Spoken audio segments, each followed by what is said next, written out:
23절 말씀 좀 보도록 하겠습니다.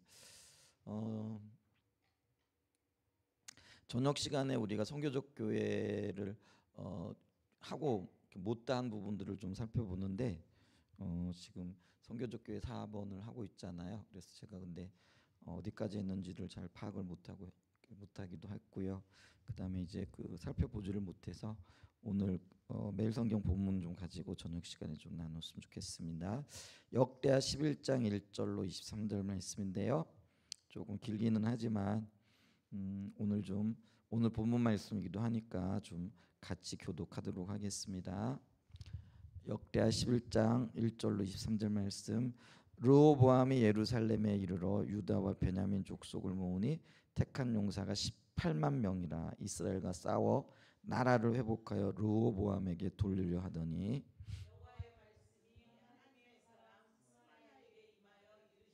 솔로몬의 아들 유다 왕 르호보암과 유다와 베냐민에 속한 모든 이스라엘 무리에게 말하여 이르기를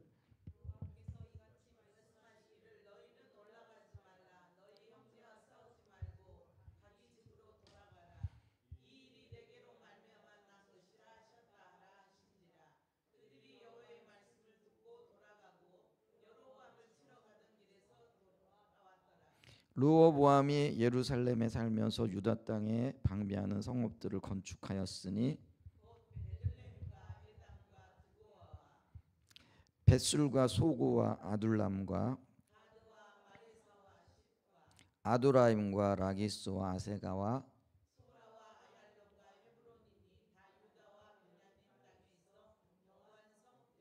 르호보암이 그 방비하는 성읍들을 더욱 견고하게 하고 주의관들을 그 가운데에 두고 양식과 기름과 포도주를 저축하고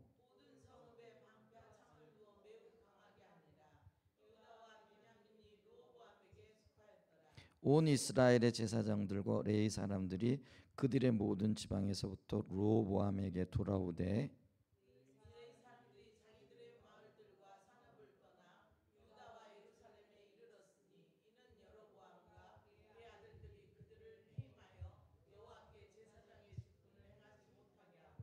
여로보암이 여러 산당과 순념소 우상과 자기가 만든 송아지 우상을 위하여 친히 제사장들을 세움이라.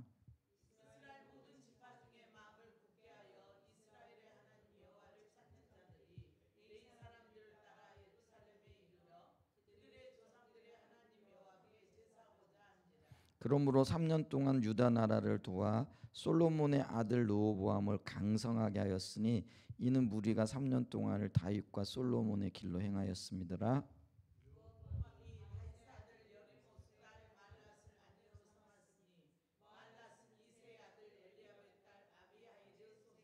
그가 아들들 곧 여우수와 스마랴와 사함을 낳았으며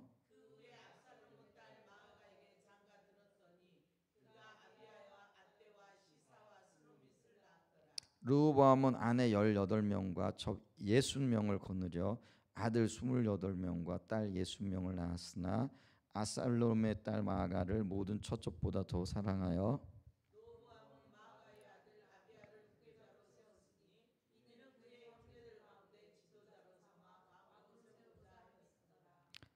같이 읽습니다. 르호보암이 지혜롭게 행하여 그의 모든 아들을 유다와 베냐민의 온 땅 모든 견고한 성읍에 흩어 살게 하고 양식을 후히 주고 아내를 많이 구하여 주었더라. 오늘 이 말씀에 어떤 제목을 붙여준다고 한다면은 하나님이 번성케 하시다라고 이렇게 할 수 있겠죠. 다윗 왕가에 이렇게 위기가 닥쳐오잖아요. 근데 그 위기는 바로 그 솔로몬의 불신앙으로부터 출발을 하죠. 근데 그 솔로몬이 처음에는 아버지의 유언을 받들어서 하나님을 경외하고 또 백성들을 참 사랑하는 마음이 이렇게 있었죠. 근데 이제 그 성전 완공을 하고 또 그리고 난 다음에 자신의 그 왕궁을 짓기 위하여 무리한 국책 사업을 진행을 하죠. 이제 그러면서 재정이 굉장히 이렇게 많이 낭비되어지고요.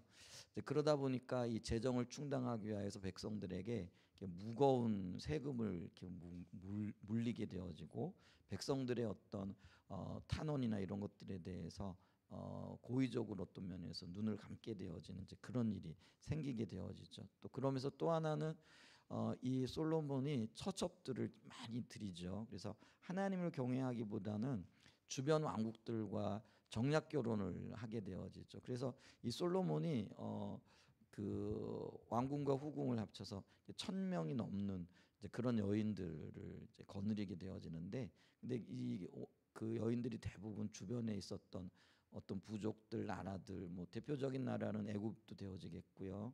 그래서 그 나라들의 왕들의 딸들을 이렇게 맞이하게 되는 거죠. 이제 그러면서 그들이 솔로몬의 눈을 어둡게 하고 귀를 어둡게 하는 역할들을 하게 되죠. 그래서 아내들의 꾀임에 넘어가서 하나님을 떠나 그 아내들이 섬겼던 우상들을 함께 섬기게 되어지는 이런 일들이 생겨나면서 하나님께서 이 나라를 찢어서 둘로 나눌 것이라라는 말씀을 하게 되어지죠. 그럼에도 불구하고 또 하나의 원인은 뭐냐면은 이 르호보암의 미흡한 어떤 대처라 그럴까요? 미숙함이죠. 이제 솔로몬이 죽고 난 다음에 나라에 이 분열의 위기가 이렇게 오죠. 근데 이런 어떤 위기를 르호보암이 감지를 하지 못해요. 그건 어떤 의미에서 보면은 르호보암이 영적으로 좀 둔감했을 수도 있고요. 그다음에 정치적인 어떤 감각이 조금 부족할 수도 있고, 또 한편으로는요, 아버지의 위세가 너무나 컸기 때문에 솔로몬이 굉장한 업적을 남겼죠. 그래서 이스라엘 사람들이 또 이스라엘 국민들이 솔로몬 왕 앞에서는 감히 어떻게 대적하거나 뭐 이럴 어떤 생각을 못 하게 되는 거죠. 근데 이제 솔로몬이 죽고 난 다음에 르호보암이 왕이 되어졌을 때는요, 이게 분위기가 달라질 수밖에 없는 거죠. 왜냐하면 새로운 어떤 통치자가 들어서게 되면은 어떤 그 안정이 이루기까지 수년의 시간이 필요하거든요. 근데 이제 르호보암은 자기 아버지 때의 어떤 위세라 그럴까요? 이제 그런 것들이 아버지가 죽었음에도 불구하고 여전히 있을 거라 생각을 하고, 이 북이스라엘 사람들이 와가지고 이렇게 탄원을 하잖아요. 우리 좀 이 세금을 좀 가볍게 해줘라. 이제 그러면 우리가 당신의 아버지를 섬겼던 것처럼 당신을 섬길 거다, 이렇게 얘기를 하죠.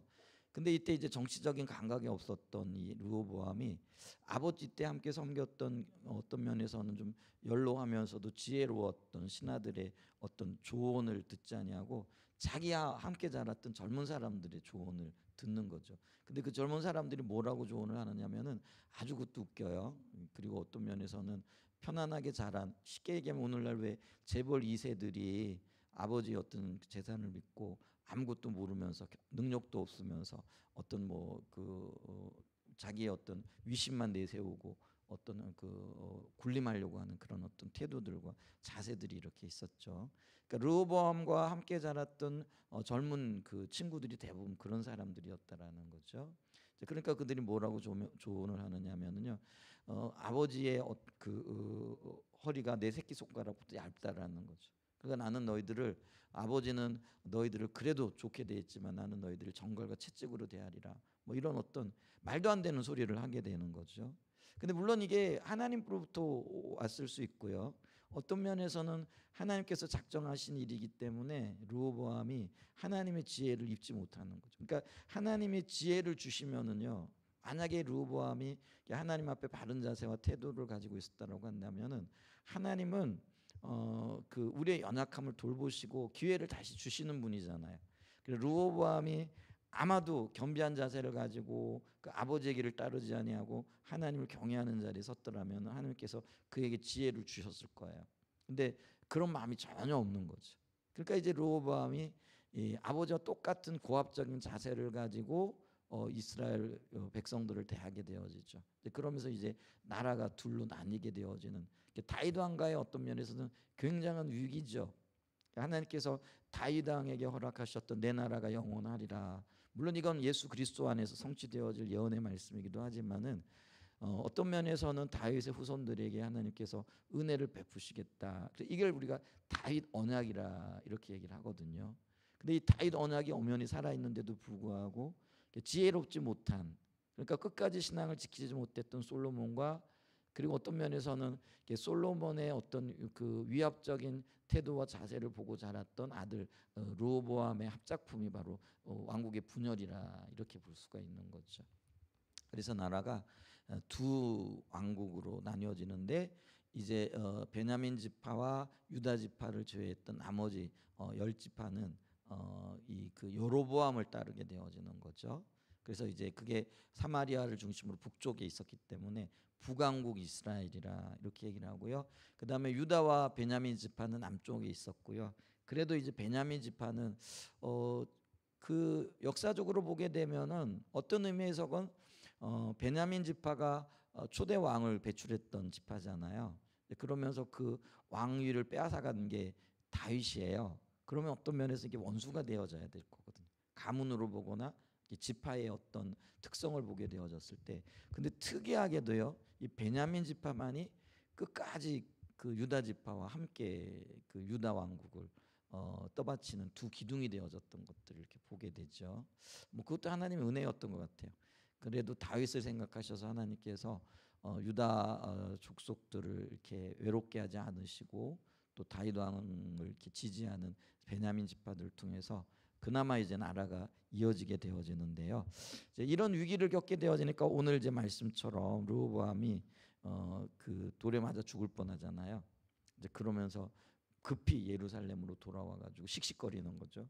이제 그러면서 반란이다 반란이다 그러면서 그 군사들을 빠르게 모읍니다. 이렇게 모았더니 18만 명이나 되어졌다 이렇게 얘기를 하죠. 그래서 유다 지파와 베냐민 족속을 모으니 택한 용사가 18만 명이라 이렇게 얘기를 하죠. 그래서 이제 이스라엘과 싸우려고 하는 거죠. 반란을 일으켰으니까 어떤 면에서 당연한 그 반응일 수 있었잖아요. 근데 여기에 그래도 참 다행스러웠던 게 뭐냐면은요.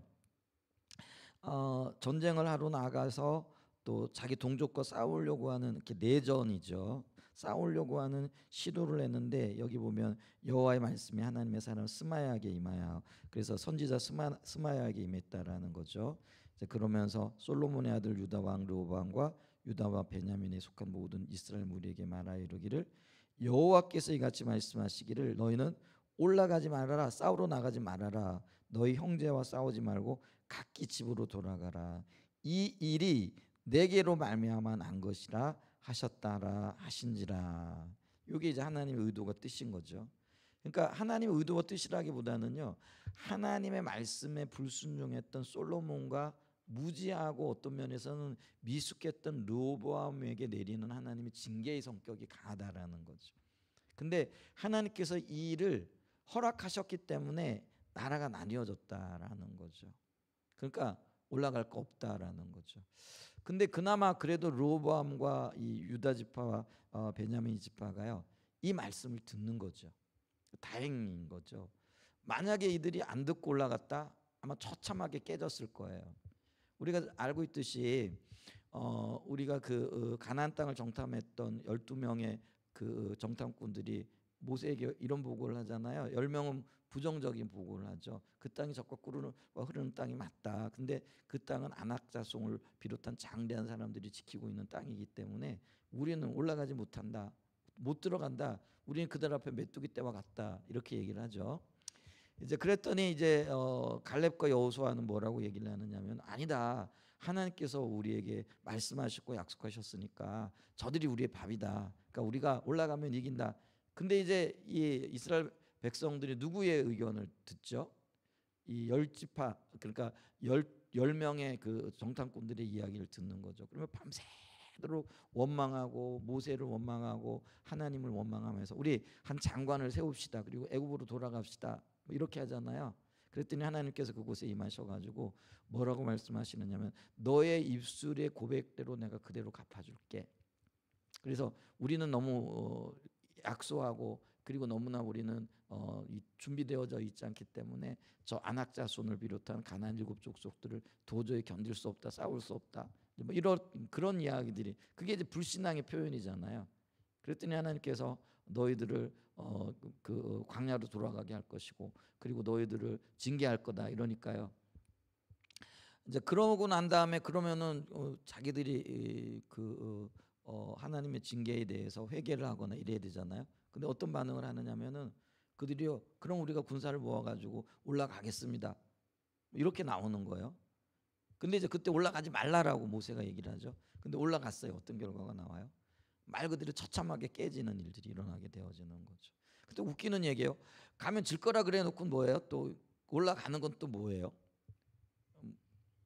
그러니까 이미 하나님이 징계하시고 하나님이 진노하시고 하나님의 길을 보이셨으면은 그러면 그들이 회개를 하든지 은혜를 구하든지 이래야 되는데 또 부득불 올라가 가지고 싸우는 거죠. 그래 가지고 많은 사람들이 죽고 그리고 어떤 면에서는 창피를 당하고 징계를 받게 되어진 이제 그런 일들이 있게 되어지는 거죠. 근데 만약에 이 르호보암도요 하나님으로부터 말미암은 이 일을 듣고요 젊은 혈기에 그냥 계속해 가지고 아닙니다. 우리가 18만 명의 군사나 모았고 이마 칼을 뽑았으니까 한번 휘둘러야 됩니다. 하고 올라갔다. 그럼 어떤 일들이 일어났을까요? 아마 처참하게 깨지는 이제 그런 일들이 있었을 거라라는 거죠. 근데 다행히도요. 이 르호보암이 하나님의 은혜인지 어떤 일인지 모르겠는데 여기 보면 여호와의 말씀을 듣고 돌아가고 여로보암을 치러 가던 길에서 되돌아왔더라. 이게 불행 중 다행이고요. 그나마 그래도 르호보암이 어떤 영역에서 이 하나님의 말씀 앞에 반응하는 모습이죠. 말씀이 있고 이게 나로부터 말미암아졌기 때문에 올라가지 말아라 했을 때 그 말씀에 순종하는 모습들을 우리가 볼 수 있었다라는 것이죠. 이게 어떤 면에서는요 하나님께서 긍휼을 베푸시는 그러니까 위기 가운데에서도요 우리가 하나님의 은혜와 긍휼을 입을 수 있는 유일한 길이 뭐냐면은 결국 말씀 앞으로 돌아가는 거예요. 이게 말씀이 기준인 거예요. 근데 이 젊은 혈기에 르호보암에 봤을 때 베냐민 지파가 싸움을 참 잘하고 굉장히 호전적이고 어떤 면에서는요 굉장히 어떤 면에서는 결속력이 강한 집단이에요. 사사기에 보게 되면은 그 일이 일어나잖아요. 왜 제사장 하나가 유다 땅에 올라갔다 돌아오다가 첩을 데리고 돌아오다가 이 그 베들레헴 땅에서 그 뭐죠? 기브아인가요? 기브아 땅에서 그러니까 불량배들이죠. 불량배들이 나와가지고 손님을 내놔라. 이게 굉장히 타락한 그 시대상을 얘기를 하는 거예요. 손님을 내놔라 그런 얘기는 뭐냐면은요. 성적인 것과 굉장히 관련이 있어요. 그러니까 아마 이 주인이 남자가 미남자였던 것 같아요. 그러니까 이 불량배들이 그 사람 내놔라 우리 거 관계하겠다. 그 얘기가 뭐냐면은요. 겁탈하겠다라는 그런 의미가 돼요. 성폭행을 하겠다라는 그런 의미거든요. 근데 이제 뭐 그 받아들였던 그 노인이 안 내놓잖아요. 그러면서 이제 어떤 면에서는 그게 이제 베냐민 땅이었는데 이제 그 첩을 이렇게 내놓게 되고 근데 밤새도록 그 첩이 농락을 당하게 되어지고 새벽에 죽게 되어지는 거잖아요. 그랬더니 이 제사장이 그 여인의 몸을 12조각으로 내는 거죠. 그래가지고 이스라엘 모두에게 보내는 거죠. 그랬더니 이제 이게 이스라엘 땅에 이런 일이 있을 수 있느냐 하고는 모든 지파들이 모여가지고 베냐민 지파에게 가가지고 이런 일을 행한 불량배들을 내놔라 그랬는데 안 내놓거든요. 그것도 굉장한 배짱이에요, 그죠? 11지파가 와가지고 그런 불량배 당연히 불량배이잖아요. 그러면 그게 하나님의 율법이나 어떤 그런 징계에 의해 가지고 당연히 벌을 받게끔 해야 되잖아요. 근데 이 베냐민 지파는요 한 가지 이유예요. 그게 뭐냐면 내 형제라는 거. 이게 참 어떤 면에서는요 이게 굉장히 귀한 거기도 한데 기준을 벗어나게 되어지면은요 이 끔찍한 결과를 가져오게 되어지는 거잖아요. 근데 그것 때문에 이 내전이 일어나게 되어져요. 베냐민 지파와 11지파가 붙게 되어지는 거죠. 근데 1차, 2차 이 전쟁에서는요 베냐민이 이겨요. 몇 배나 되어지는 어떤 연합군과 베냐민 지파가 싸워가지고요 베냐민이 이기게 되어지는 거죠. 그랬더니 이제 이 연합군 그러니까 열 지파가 울며 불며 하나님 앞에 은혜를 구하죠. 도대체 하나님의 공의와 정의가 세워져야 되는데 도대체 이게 무엇 때문에 그렇습니까? 그랬더니 이제 내가 너희를 이기게 할 거라 그러면서 이제 매복 전술을 이렇게 쓰잖아요. 이제 그러면서 그때요 베냐민 지파들이 모든 남자들이 600명만 놔두고요 모두 다 몰살을 하게 되어진 이제 그런 역사적인 일들이 이렇게 있었어요. 그러니까 이제 이 베냐민 지파는요 굉장히 호전적이고요. 어떤 면에서는요 그 전쟁에 능하고요 베냐민 지파들에 대한 이야기가 나올 때 이제 그런 이야기들이 나오게 되어지는 거죠. 그게 이제 유다와 베냐민 지파가 만약에 힘을 합치게 되어졌을 때 사실은 10지파가 덤벼도요 이렇게 장담할 수 없는 이제 그런 거죠. 이제 그래서 한번 해볼 만해요. 어떤 면에서 보면. 그리고 어떤 면에서는요 이 여로보암이 이 북이스라엘의 왕으로 추대가 되어졌지만 아직 행정 조직이라든지 군사 조직이 안 돼 있는 거예요. 왜냐하면 이게 아직 나라로서의 어떤 그 형태를 갖추어 있지 않기 때문에. 그래도 유다는요 다윗 왕과 솔로몬 왕을 거치면서 어떤 면에서는 제국의 모습을 갖출 정도로 굉장히 체계가 잘 잡혀 있었던 나라라는 거죠. 그러면은 당연히 군사들을 이끌고 가며 싸우면은 이제 인간적인 생각으로는 우리에게 승기가 있다, 이길 수 있다, 충분히 계산적으로는 그게 나오는 거예요. 근데 이 본문을 보면은요, 이 르호보암의 조금 전에 취했던 그 교만한 자세 있잖아요.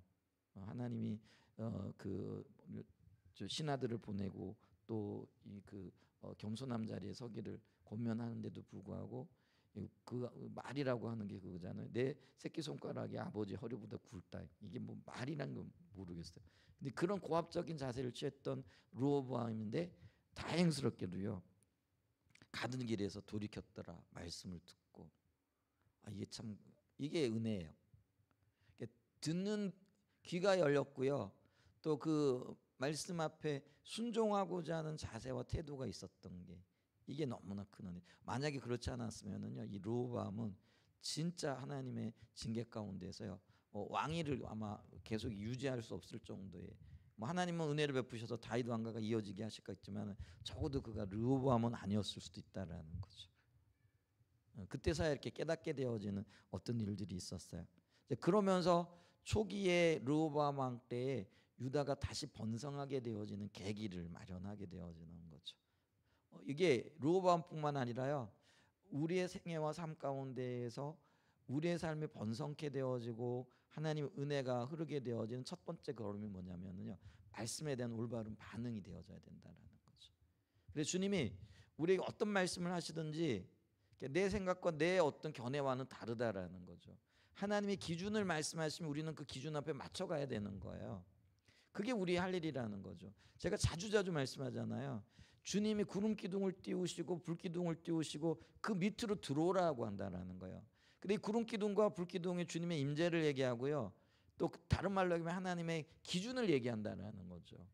하나님의 기준은 말씀인 거예요. 그게 선지자를 통해 선포될 수도 있고요. 기록되어진 말씀으로 선포되어질 수도 있고요. 기록된 말씀이 우리에게 다시 성령의 조명으로 비춰지는 걸 통해서도 우리에게 말씀하실 수 있다라는 거예요.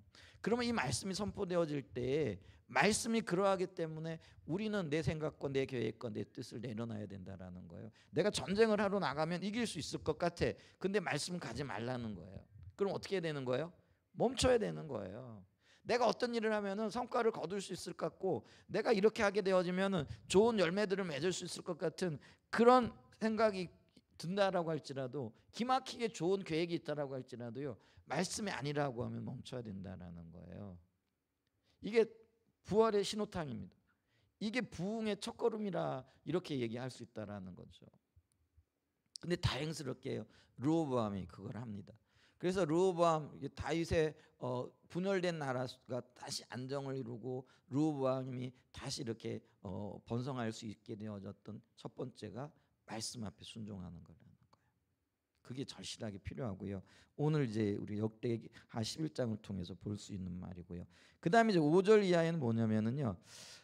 이게 하나님의 은혜를 베푸셔야 되잖아요. 말씀에 순종했을 때 그 말씀에 따른 순종에 따른 하나님의 긍휼과 은혜를 베푸시는 건 그게 당연히 필요하죠. 이게 첫 번째 조건이라면은요. 두 번째 조건은 뭐냐면은요. 내가 할 수 있는 일들을 그러니까 내게 주어진 어떤 바운드리 안에서 해야 될 일들에 대해서는요. 견고하게 그 일들을 해 나가는 거예요. 그러니까 르호보암은요. 그 연합 지파들 그러니까 북이스라엘과 전쟁을 할 수는 없었어요. 왜냐하면 하나님이 못하게 했으니까요.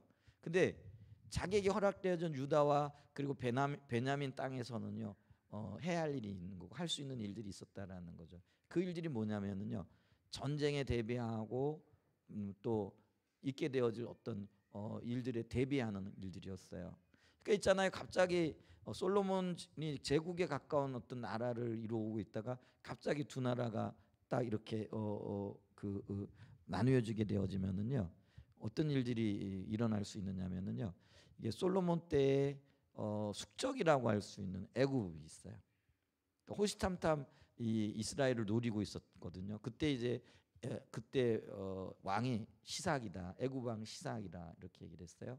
틈만 나면은 이스라엘을 혹은 예루살렘을 이렇게 쳐들어와서 삼키려고 하는 이제 그런 어떤 남쪽에서 오는 큰 대적이 있었다라는 거죠. 그다음에 북쪽엔 누가 있는 거예요?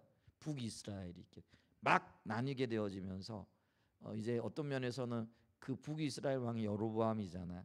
그러니까 여로보암이 정치적인 안정을 누릴 수 있고 국민들의 마음을 통합할 수 있는 최적의 조건은 뭐냐면은요. 전쟁이나 이런 데서 싸우는 거예요. 그리고 우리가 고대도 지금도 마찬가지잖아요. 그러니까 그 나라가 분열되어졌을 때 그 분열되어진 국민들의 마음을 한데 모으는 게 뭐냐면은 외부와의 전쟁, 외부의 적을 일부러 만드는 거예요. 그래서 외부와의 전쟁을 통해서 국민을 결속케 하려고 하는. 여로보암도 그런 전략과 전술을 펼 수 있는 거죠. 이게 이제 기본적인 전략과 전술이 되어지는데 그러면 어떤 면에서는 언제든지 전쟁에 휩쓸릴 수 있는 조건이 지금 형성되어져 있다라는 거예요. 자, 그러면은 이때 르호보암이 해야 될 일이 뭘까요? 전쟁을 대비하는 거죠. 그래서 오늘 본문에 보게 되어지면은요. 르호보암이 예루살렘에 살면서 유다 땅에 방비하는 성읍들을 건축하였으니 이때 전쟁은 공격을 위한 전쟁이 아니고 준비가 아니라요. 수비를 위한 전쟁을 하는 거죠. 그래서 튼튼하게 성을 쌓고 적들이 쳐들어 왔을 때 그걸 방비할 수 있는 이제 그런 거죠. 그리고 여기 보면 뭐 베들레헴과 에단과 두고와 이렇게 쭉 얘기를 하다가 11절 보게 되면 유다와 베냐민 땅에 있어 경관 성읍들이라. 원래 이 성들이 요새들이었는데 르호보암이 그 방비하는 성읍들을 어떻게 했다고요? 더욱 견고하게 하고 그리고 지휘관들을 그 가운데 두고 양식과 기름과 포도주를 저축하고 이걸 전략미 이렇게 얘기를 하잖아요. 우리가 예를 들면은 우리도요 뭐 포탄을 비축한다든지 식량을 비축한다든지 전투 식량을 쌓아둔다든지 뭐 국가적으로 이런 것들을 하잖아요. 근데 요즘 이제 우크라이나 러시아 전쟁 때문에 뭐 포탄을 다 쏟아부어 가지고 우리나라에 뭐 포탄이 없다 있다 뭐 이런 얘기를 지금 하고 있잖아요. 다 보냈기 때문에 어쨌거나 지금 이런 것들을 든든히 준비를 해주게 되어졌던 것들을 이렇게 볼 수 있다라는 거죠. 그래서 여러분 보세요. 이건 뭐냐면은 오늘날 우리가 말씀에 순종하면서 그러니까 우리가 해야 될 영역들도 있더라는 거예요. 그럼 이게 수비와 관련되어진 거잖아요. 이걸 이제 영적으로 우리가 좀 해석을 하게 되어지면은 주님과의 관계 안에서 영적으로도 깨어 있고 또 어떤 면에서는요 기도를 통해 하나님 뜻을 분별하고 또 하나님과의 관계가 더 자라남. 이게 이제 영적인 어떤 면에서는 영양분들, 영적인 어떤 전략미들 뭐 이런 것들을 비축하는 거잖아요. 여러분 있잖아요. 기도는 언제 하는 거예요? 막 위기가 일어나 가지고요. 문제가 막 닥칠 때 기도할 수 있는 게 아니더라고요. 막 위기가 닥치잖아요. 그럼 기도할 마음도, 기도할 생각도, 기도할 기분도 안 들어요. 물론 우리가 기분 따라 뭐 기도하고 이러는 것들은 아니지만은요. 어떤 일들이 막 겹쳐서 이렇게 생기잖아요. 그러면 기도할 수 있는 힘과 능력이 없어요. 그럼 기도는 언제 하는 거예요? 평상시에 하는 거예요. 아무 일 없을 때 하는 거예요. 그러니까 전쟁이 일어나기 전에 기도로 준비하는 거라는 거예요. 이게 영적인 원리가 되어지는 거예요.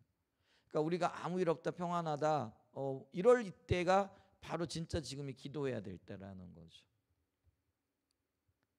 이게 이제 지금 영적인 원리에 비추면 그런 일을 지금 르호보암이 하고 있더라라는 거죠. 이제 거기에 더해 가지고요 상대 그러니까 르호보암이 도와줘요.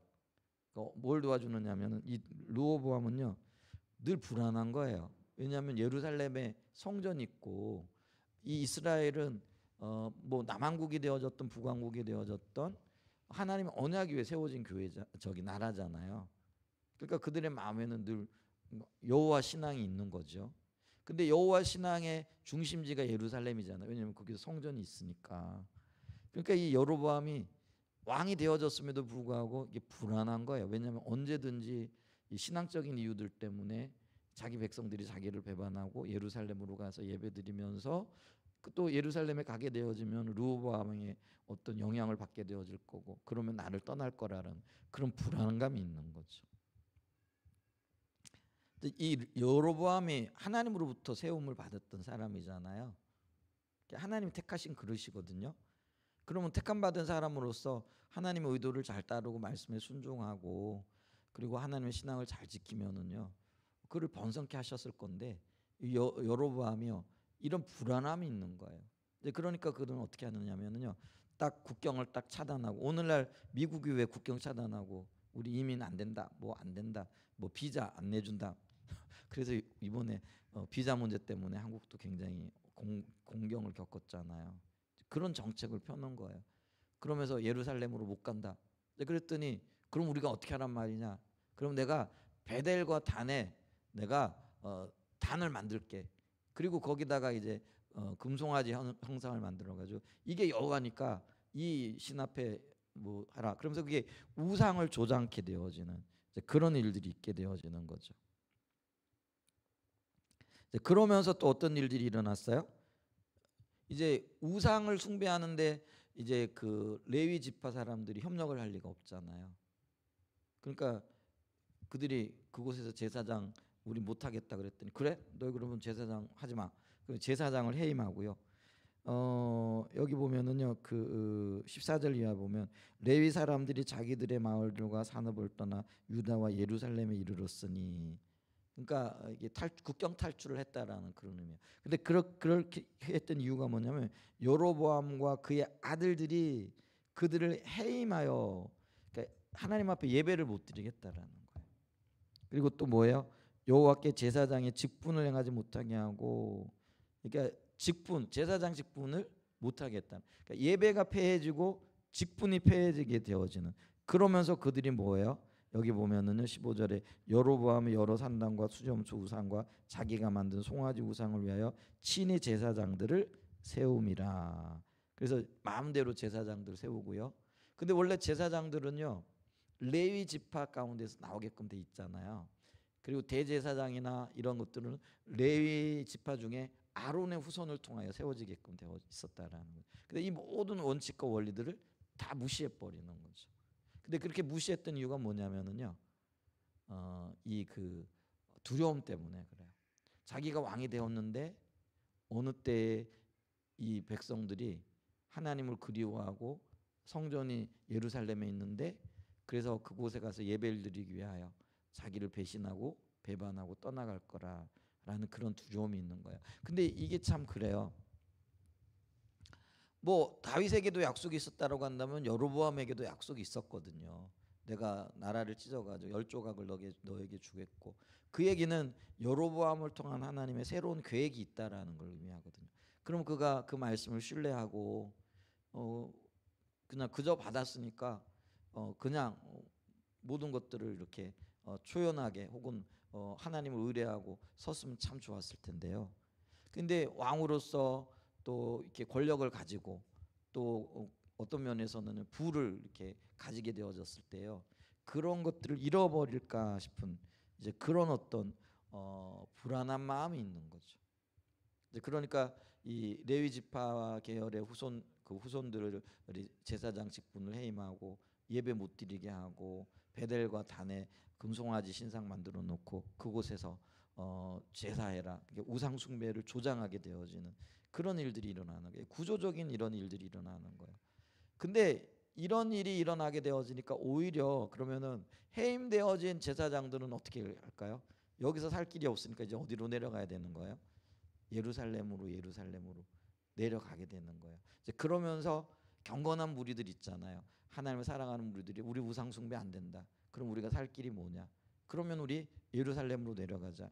이게 역사적으로도 보게 되면은요, 여러분 우리가 예를 들면 유럽에서 청교대들이 왜 미국으로 이주를 하게 되는 거예요? 그 먼 거리를 신앙의 자유 때문에 그렇거든요.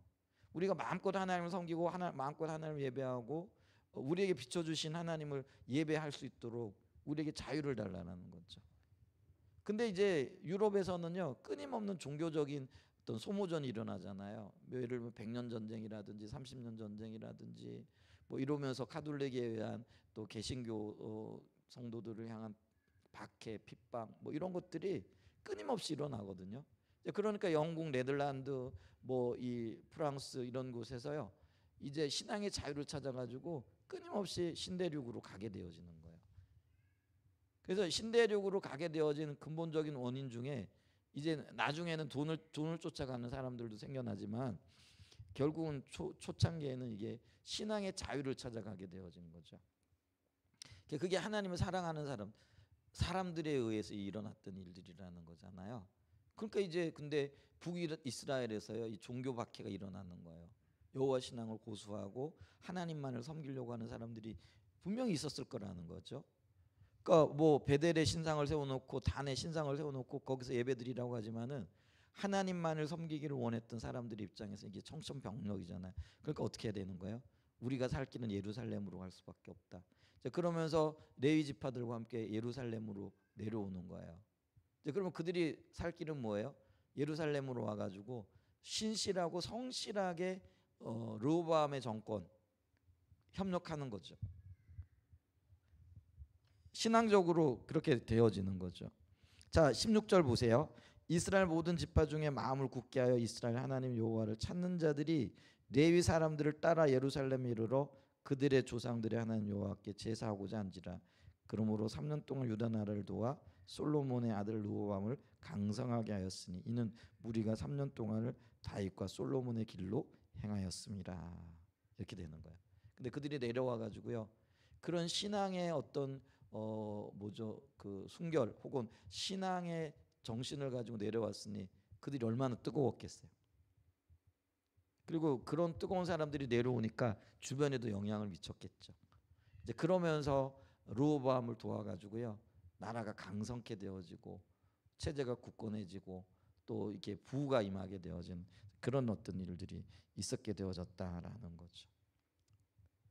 이제 이게요 어떤 면에서는요 이 그 르호보암이 초기에 급속도로 안정되어지고 또 나라가 부강하게 되어지는 다시 한번 어떤 여기 보게 되어지면 번성케 되어지는 그런 역사들이 있죠. 근데 문제는 뭐냐면은 여기 17절에 딱 걸리는 게 있어요. 그게 뭐냐면 3년 동안 이런 의미입니다. 이게 이 말은요 다른 말로 하면 3년까지라는 의미도 되어지는 거예요.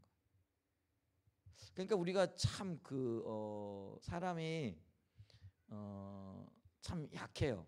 그게 뭐냐면요. 이런 결과들로 인해서 하나님께서 은혜를 주셨거든요. 근데 그들이 은혜를 입었던 이유 중에 하나가 뭐냐면은 여기 보게 되어지면은요. 다윗과 솔로몬의 길로 행했더라.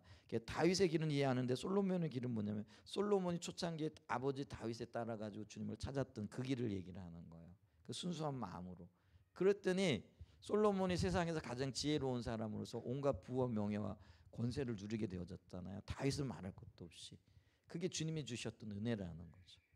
근데 그렇게 했더니 르호보암에게도 그런 은혜가 임했던 거예요. 근데 문제는 뭐냐면요. 이런 행위들이 혹은 이런 마음이 지속적으로 이어져야 되는 거예요. 그러니까 우리 신앙에 있어서요. 반짝 신앙 굉장히 좋아요. 그렇게 또 우리가 주님을 찾아야 되잖아요. 근데 문제는 뭐냐면은 한마디로 반짝 신앙에 머물러 들게 되면 진짜 말로 순식간이라는 거예요. 금방 지나가 버려요. 근데 우리에게 지금 굉장히 중요한 건 뭐냐면은요. 한결같은 마음이고요. 어제 오늘 내일 영원토록 주님 오실 그때까지 우리가 주님 앞에 머물러 있는 것이 굉장히 중요하다라는 거예요. 자, 이게 우리가 내일 보게 되어질 본문인데요. 역대하 12장 1절에 보면 이렇게 되어져요. 자, 르호보암의 나라가 견고하고 세력이 강해짐에. 그러니까 아까 그 견고해지고 세력이 강해졌던 이유들 있잖아요. 말씀에 순종했고 또 자기가 할 일 열심히 했고 또 신앙인들이 협력하게 되어진. 특별히 북이스라엘에서 넘어왔던 국경을 돌파하고 넘어왔던 그 신앙인들이 우리나라가요 이렇게 그 어떤 부를 이루는 어떤 원인 중에 6.25 전쟁 때 북한에서 넘어왔던 그 뭐죠 탈북민이라 그러나 뭐라 그러죠? 그러니까 북한에서 그러니까 이렇게 북한에서 남한으로 넘어왔던 분들이 많이 있거든요. 그때 그분들은요 정말 악착같이 살았어요. 그럴 수밖에 없는 거죠. 고향 친척 다 떠나고요. 호를 단신 온 사람도 있고. 그러니까 살아남아야 되고 그리고 언젠가는 고향으로 돌아가겠다라는 희망을 가지고요. 근데 그 실향민들이잖아요. 그분들이 참 열심히 살았고요. 그분들이 한국 경제에 좋은 영향력을 미쳤고요. 그리고 초창기에 귀한 하나님의 사람들 중에도 목사님들이죠. 이런 분들이 있어요. 예를 들면 한경직 목사님 같은 분들도요. 실향민이잖아요. 북한에서 넘어온 분들이고요. 초창기 그런 분들이 참 많이 있었다라는 거예요. 좋은 영향력을 미쳐요. 지금 저기 남유다도 마찬가지였다라는 거죠. 근데 이런 영향력으로 인하여 여기 보면은요 나라가 견고하고 세력이 강해졌대요. 근데 그게 딱 3년이었어요. 그 이후에 뭐라고 하냐면 그가 여호와의 율법을 버리니 온 이스라엘이 본받은지라. 그러니까 왕이 하나님을 버리니까 백성들이 그 길을 따라가는 거예요. 이게 참 무서운 일이잖아요. 그가 하나님으로 인하여 은혜를 믿고 나라가 강성해지고 세력이 강해졌어요. 그러면은 그 일을 이루신 분이 하나님이기 때문에 우리 같으면 지금 생각에는 뭐예요? 그래 맞아. 주님이 길이고 주님이 생명이야. 내가 주님만 붙잡아야지. 이 생각 당연히 하겠죠. 근데 이 생각이 오래가지 않더라는 거예요. 근데 오래가지 않는 원인들이 뭘까? 거기에는요 수많은 영적인 유혹과 미혹들이 있고요. 그리고 우리의 본성도 있어요. 그래서 우리는 본성적으로 하나님을 두기 싫어하는 마음이 있더라는 거예요. 그리고 우리에게 부어진 은혜가 하나님께로부터 왔다라는 것에 대한 뭐라 그럴까요? 그걸 인정하지 않고자 하는 마음이 있어요. 그게 교만함이거든요. 그러니까 내 힘으로 내 능력으로. 그러니까 르호보암도 이걸 주장하고 싶었을 거예요. 뭐냐면은 이게 하나님 주신 거라고. 아니야 내가 한 거야. 어느 순간에 그런 생각이 들었더라는 거예요. 그래서 자기 업적을 자랑하고 싶고 자기 힘으로 이루었다라는 것을 온 세상에 말하고 싶고 사람들이 알아줬으면 좋겠다라는 그런 마음이 있는 거죠. 그게 교만하게 되어지는 원인 중에 하나라는 거예요. 그러니까 있잖아요. 잘 되게 되어지면은요 그런 마음이 일어나는 거예요. 교회도 그래요. 막 부흥하고 성장하면은요 목회자의 마음에 어떤 생각이 들까요? 그래 이거 내가 했지. 내가 유능하지. 내가 설교를 잘했지. 내가 전도를 열심히 했지. 내가 기도를 많이 했지. 이런 생각이 들까요? 안 들까요? 안 드는 분들도 있겠지만 많이 든다라는 거예요. 이제 그걸 인식하는 것이 굉장히 중요한데 그리고 자기 자신의 연약함을 알고 주님의 은혜를 구하고 끝까지 주님 앞에 붙어 있어야 되는데 르호보암은 어땠다라는 거예요? 거기에 넘어가 버린 거죠. 근데 거기에 강력한 미해옥의 영도 있고요. 제가 요즘 이렇게 보면서요. 눈에 보이지 않는 영역에서의 치열한 영적인 전쟁이 있다라는 것들을 기억해야 돼요. 이걸 놓치게 되어지면은요, 우리는 어떤 사실들을 파악하는데요, 반만 파악하는 거예요. 보이는 것을 보고 판단하고 보이는 것을 파악했는데, 근데 보이지 않는 영역에서 일어나고 있는 일들은요, 사실은 그게 훨씬 더 중요하고 훨씬 더 어떤 면에서는 긴박한 일이거든요. 근데 그걸 볼 수 있어야 돼요. 그게 어떤 영적인 감각이고요. 그리고 주님이 주시는 어떤 분별력의 영역이기도 하거든요.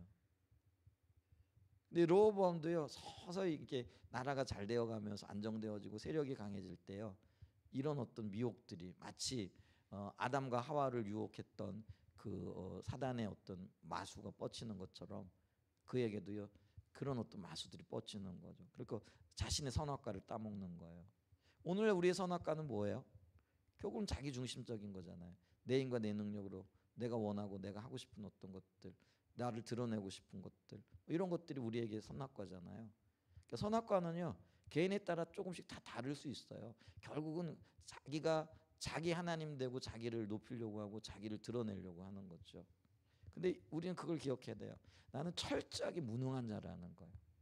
주님 없이는 할 수 있는 게 아무것도 없다라는 거예요. 근데 그 마음이요 힘들고 어려울 때뿐만 아니라 진짜 잘 돼갈 때 그때도 그거를 기억해야 된다라는 거예요. 목회자 입장에서는요, 교회가 부흥하고 성장하고 많은 사람들이 몰려오고 칭송할 그때에도요, 이게 주님의 은혜라는 것이 명백하다라는 거죠. 그래 그걸 인정할 뿐만 아니라 적극적으로 그걸 인정하고 추구하고 그렇게 고백하고 은혜를 구하며 나가야 된다라는 거죠.